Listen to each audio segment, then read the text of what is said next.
Mä oon Armin ja mä oon 18 vuotta. Oon alun perin kotoisin Hämeenlinnasta, mutta muutin tässä tänä syksynä sitten Helsinkiin opiskelemaan.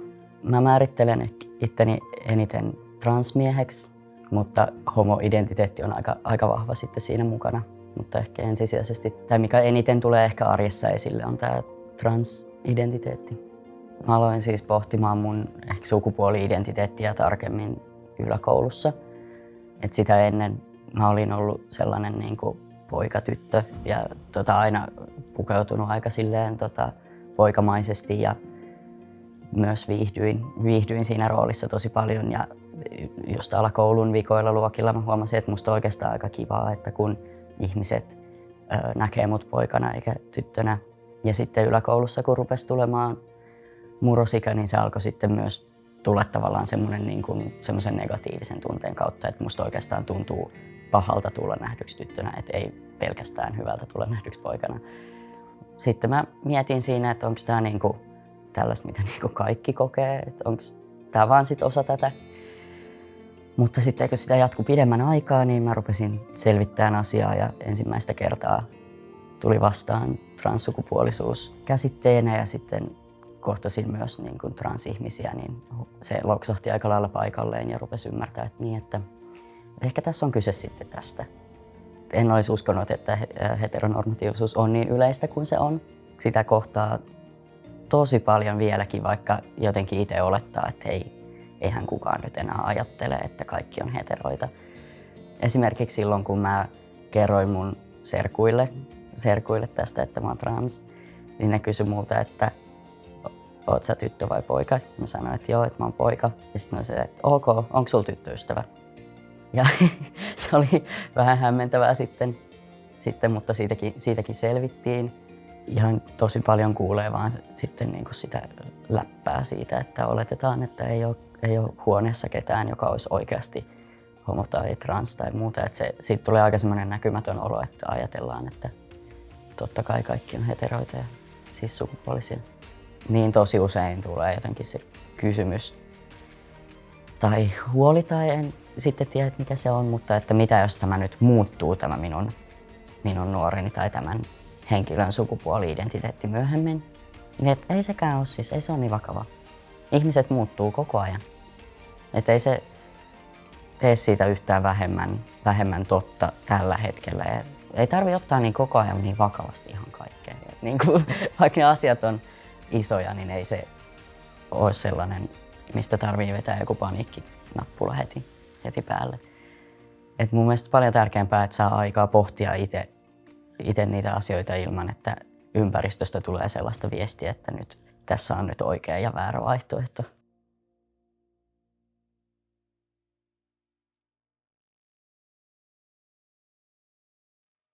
Mä oon Jenni, mä oon 18 ja mä opiskelen täällä Kallion lukiossa. Mun tärkein identiteetti on panseksuaali ja mä oon myös suomenruotsalainen. Se merkitsee vapautta rakastaa ihan ketä vaan ja että heidän identiteetistä riippumatta, että jos me molemmat tykätään toisistamme, niin rakkaus sieltä vaan syntyy. Minä tulin ulos kaapista ensimmäisen kerran juuri 13-vuotiaana minun parhaalle kaverilleni ja sitten hyvin nopeasti sen jälkeen niin kerroin vanhemmilleni. Ja sitten sieltä myös periaatteessa koko minun lähiympäristölleni, eli myös koulukavereille. Mun lähiympäristö suhtautui mun identiteettiin hyvin positiivisesti. Ainakin mun vanhemmat niin hyväksy mut heti sellaisena kuin mä oon. Ja mä en heiltä ikinä saanut mitään negatiivista asennetta tämän mun identiteettiin kohden. Ja myös koulussa niin ihmiset oli yllättävän positiivisia ja ei tehnyt siitä isoa numeroa. Mun identiteetissä on ihaninta se, että mä saan rakastaa ihan ketä tahansa. Mä saan rakastaa ihmisiä ja heidän mieltä. Minun tulevaisuuden suunnitelmat ovat ainakin jatkaa opiskelua. Mä haluaisin opiskella näyttelijän työtä ja sitten pyrkiä näyttelijäksi. Ja sitten jos katson vielä kauemmas tulevaisuuteen, niin totta kai niin mä haluaisin perustaa perheen ja mennä naimisiin. Ja, niin.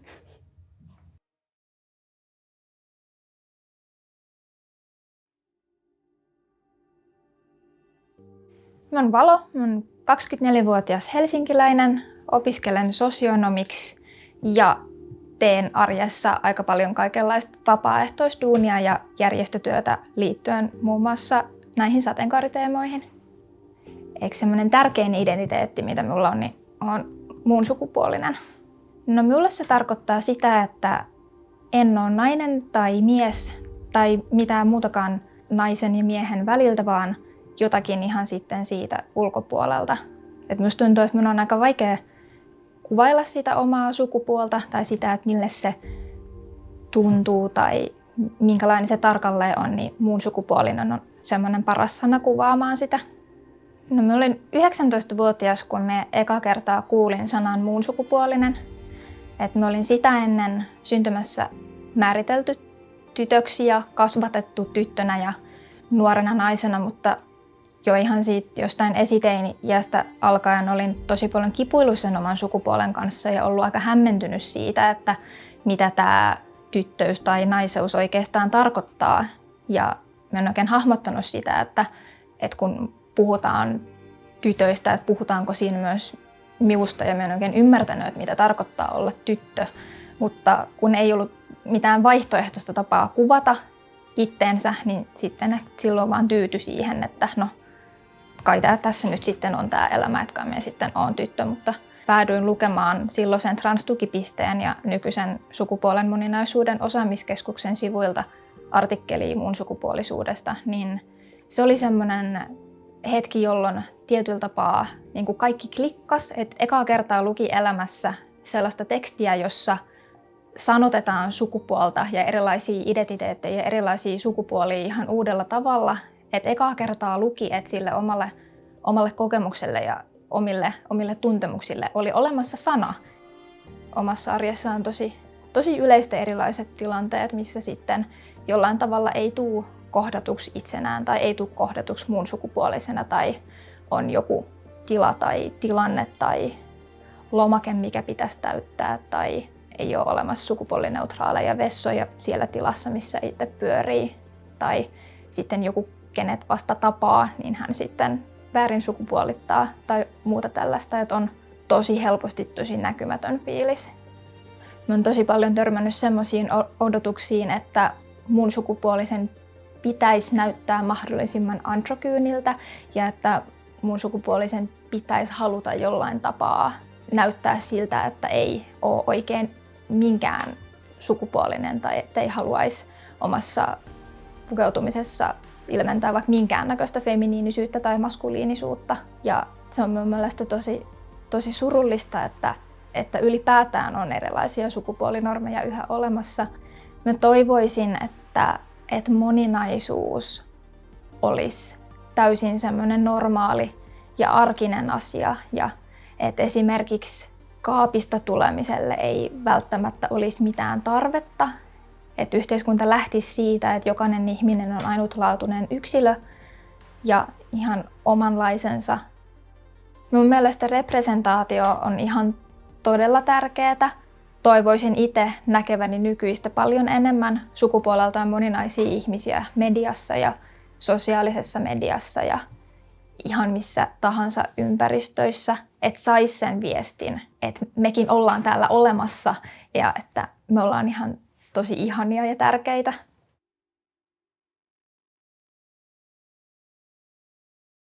No, olen Aleksi ja olen 18 vuotta vanha. Käyn lukioa paraikaa 3 vuotta. Töölön gymnasium, ruotsiksi. Minkälaisia identiteettejä? No niitä on monta, mutta sitten tavallaan ei niin monta. Tai siis ne on vaihtunut tosi paljon. Jos multa olisi kysytty iässä 12, mä olisin sanonut, että mä oon homo. Mutta sitten tavallaan olisi nyt, kun ottaa muutaman vuoden vähän eteenpäin, niin yleisesti ottaen se, mitä mä vastaan on, että no se on vähän monimutkaista. Niin kuin ihmiset näkee sen jotenkin niin silleen ilmiselvänä, että se on tää ja tää. Mutta mä itse olen vähän silleen, mä oon kyllä yksi suuri kysymysmerkki.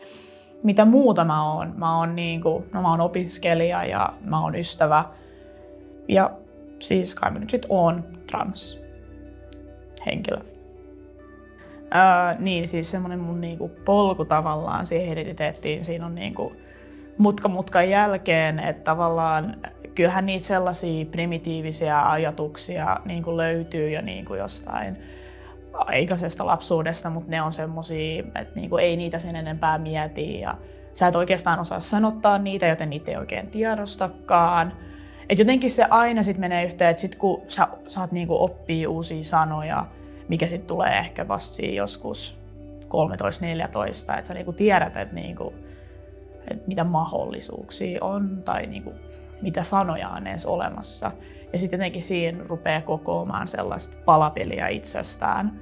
Ja ehkä mulla jotenkin vasta niinku yläasteella lähti se semmoinen ajattelu, että hetkinen, että kuka mä oon, että mitä mä oikeastaan haluun ja niin poispäin. Ja siinä meni tosi kauan, koska jotenkin se oli tosi paljon eniten keskittynyt siihen, että kenestä mä oon kiinnostunut, että kenenkaan mä haluan. Ja sitten jotenkin siitä se niinku palloutui siihen, että kuka mä oon.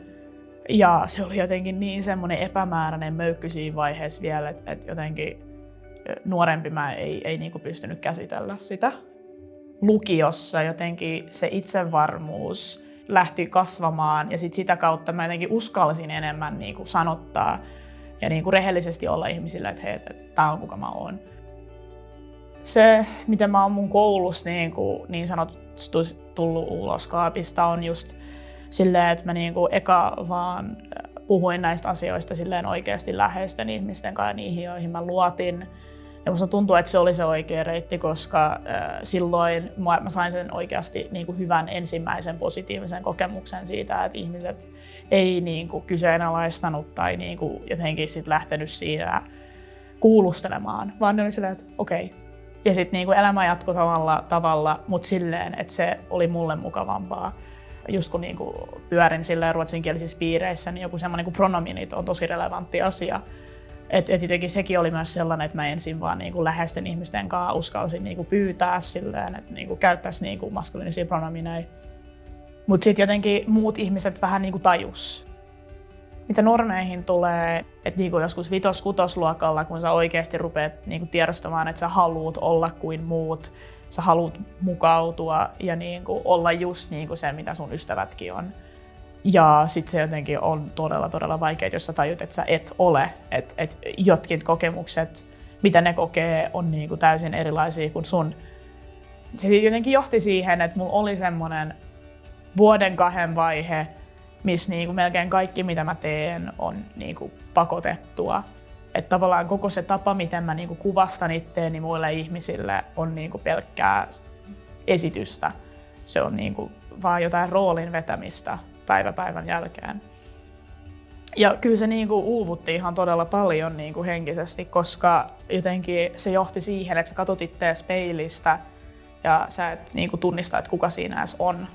Että sä vaan näet siitä semmoisen peilikuvan, mutta se et ole sä. Oliko se nyt sit lukion kohdalla, kun sit mä niinku tavallaan muutin ulkonäköni sen näköiseksi, miltä mä itse oikeasti haluan näyttää ja niinku kokeilin eri asioita. Ja se sit niinku johtaa siihen, että kun mä oikeasti näytän itseltäni, että mä myös pystyn katsoa peiliin, pystyn katsoa jotain kuvaa itsestäni ja todeta, että se on oikeasti mä siinä kuvassa, eikä jokin esitys. Se merkitys, mitä just esimerkiksi ystävillä on ollut niin koko tämän mun elämän aikana, niin se on ollut varsinkin viime vuosien aikana ihan monumentaalisen tärkeää. Et koko niin se prosessi siitä, että on niin löytänyt itsensä ja löytänyt sen itsevarmuuden, niin kuin oikeasti olla rehellisesti itseensä. Se on kaikki lähtenyt siitä niiden ystävien tuesta. Mä en niin kuin oikeasti tiedä, missä mä olisin ilman niitä ihmisiä, jotka oikeasti olisi pystynyt katsoa mua silmiin ja sanoa, mä ymmärrän sua.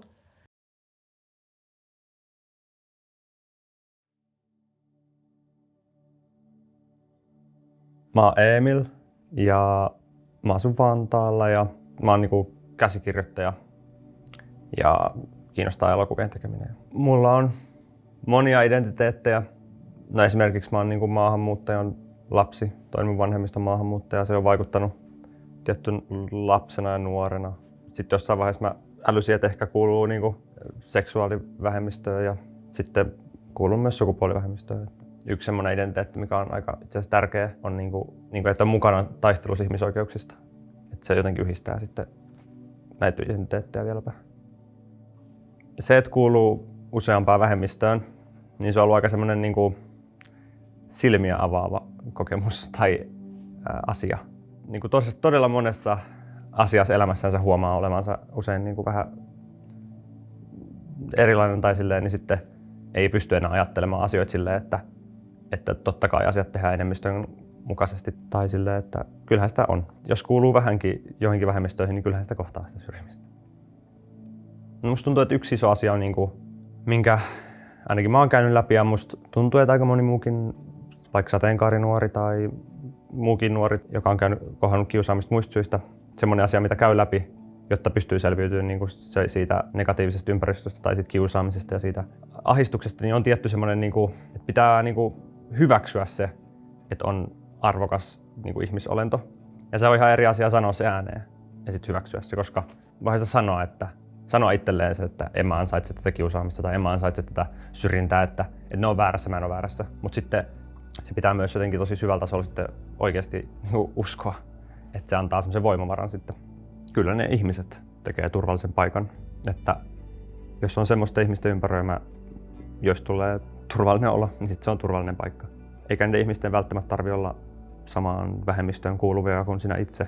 Että kyllä ihan kaikki on kykeneväisiä tekee mun olon turvalliseksi, mutta kaikki ei sitä tee. Kun ollaan puhuttu aika monesta negatiivisesta asiasta, syrjinnästä, kiusaamisesta ja muusta, mutta sitten on semmosia todella piilossa olevia asioita, niin kuin odotukset. Eihän niitä aina suhun millään ilkeydellä ajeta. Et sulle on vaan puhuttu vaikka siitä, kenen kanssa menet naimisiin, että sä menet vaikka naisen kanssa naimisiin. Ja sit siitä on vain puhuttu. Ja sit sä tiedät, että se on se, mitä sulta odotetaan. Tai että se on se sun normi, se on se sun, mitä sulta odotetaan tekevän. Se voi olla tosi ahdistavaa, jos on ihminen, joka haluaa miellyttää muita, haluaa olla mukana joukossa, haluaa olla tykätty. Ja aika moni haluaa kuitenkin olla ihan tykätty ihminen. Mä sanoisin identiteettiä pohtivan nuoren vanhemmille silleen, että maailma on jo aika rankka paikka, niin ole se satama, se turvasatama sille nuorelle, että sillä on joku paikka.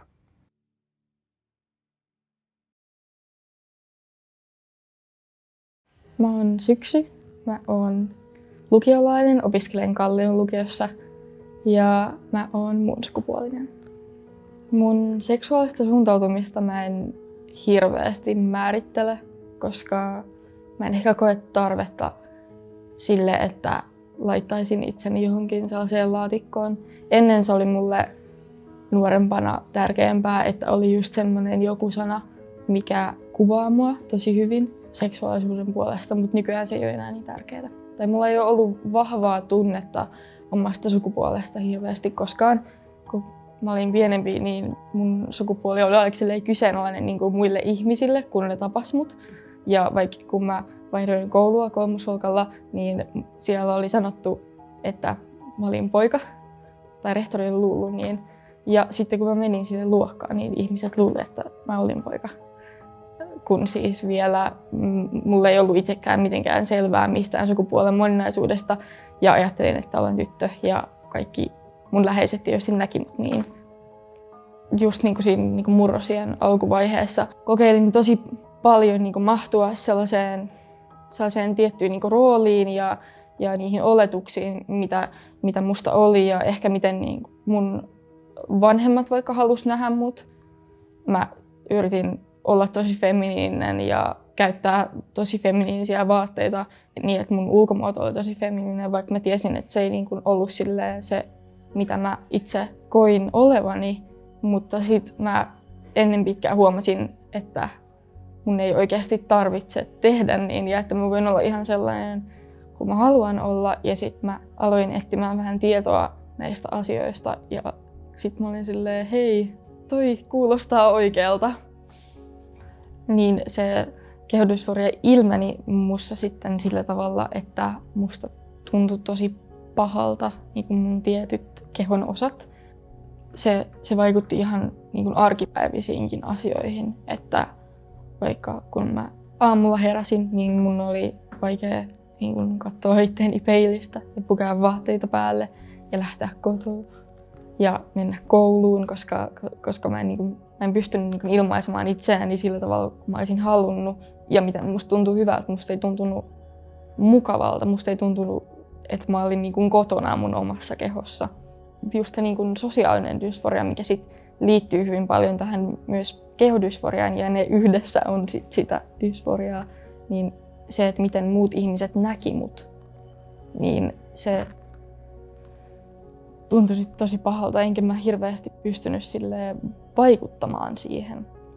Nykyään esim. Mun sosiaalista dysforiaa helpottaa paljon se, että mun rakkaimmat, lähimmät ihmiset kutsuu mua sillä nimellä, millä mä haluan tulla kutsutuksi.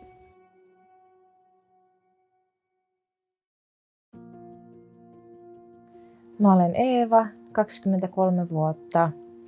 Mä olen myös burleskitaiteilija. Mä teen burleskia nimellä Eeva Euforia ja minä olen lesbo. Burleskissa mua kiehtoo. Mä pitkään seurasin burleskia ennen kuin mä itse aloin harrastamaan. Ja siinä varmasti kaiken päällimmäisenä on se naiseuden juhlistaminen ja se anteeksi pyytelemättömyys. Ja se, että kehopositiivisuus saa olla just sitä, mitä on. Ja ei tarvi mahtua mihinkään muottiin, eikä tarvitse miellyttää yleisöä tai muita ihmisiä. Mun täytyy myöntää, että se oli mulle pitkä ja kivulias prosessi, siis myöntää se, että minä olen lesbo. Minun läheiset aina sanoo, että kaikki muut tiesi ennen minua.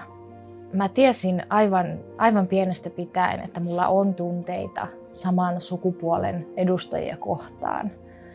Ja sitten mä viimein sain sen tavallaan, että ok, että se on ihan hyväksyttävää.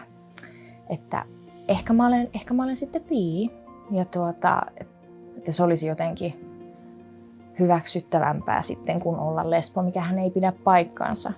Ja mä pitkään tunsin semmoista, että okei, että nyt mä tapaan jonkun kivan pojan ja sitten mulle tulee niitä tunteita ja se ei vaan koskaan tullut. Mä muistan semmoisen yhden yön. Mä olin teini-ikäinen ja mulla oli ollut jo naissuhteita ja tämmösiä. Mutta mä olin silti sokea sille faktalle. Ja mä valvoin koko yön ja mä tuijotin kattoon ja mä vaan kävin läpi mun elämää ja mun tunteita. Ja se oli aivan yhtäkkiä semmonen niin kuin salama kirkkaalta taivaalta. Että mä ensimmäisen kerran, että mä olen lesbo. Ja mulla valuu kyyneleet pitkin kasvoja. Ne ei ollut missään nimessä siis surukyyneliä. Enkä mä tiedä, oliko ne välttämättä ehkä siis onnenkaan kyyneliä, mutta se oli vaan tavallaan semmoinen, että nyt löytyi se palanen siihen palapeliin. Mä muistan, kun meidän äitille tulin kaapista. Ja totta kai se on hirmu iso hetki omalle äitille. Tärkeä ihmissuhde. Ja mulla ääni tärisi ja jännitti kauheasti ja kädet hikoili. Ja mä sain jotenkin takeleltua, että äiti, minä olen lesbo. Äiti vaan sitten katsoi minua, että joo, että kyllähän mä jo tiesin. Niin se oli kauhean tämmöinen helpotus ja mulla on ollut hyviä kokemuksia ja mä oon tosi onnellinen siitä. Että se, että nyt kun mä olen niin hyväksynyt mun identiteetin ja se on vaan, minä olen semmoinen ja se on minun identiteetti. Niin joskus mulle tulee semmoinen, että mä oon tiskaamassa. Jotakin aivan arkipäivästä. Mä tiskaan. Sitten ai niin, mä oon lesbo. Yes. Just se on mahtavaa. Ja se on niin, että mä oon päässyt tähän vaiheeseen. Niin se on ihan mieletöntä. Kyllä. Mä olen onnellinen.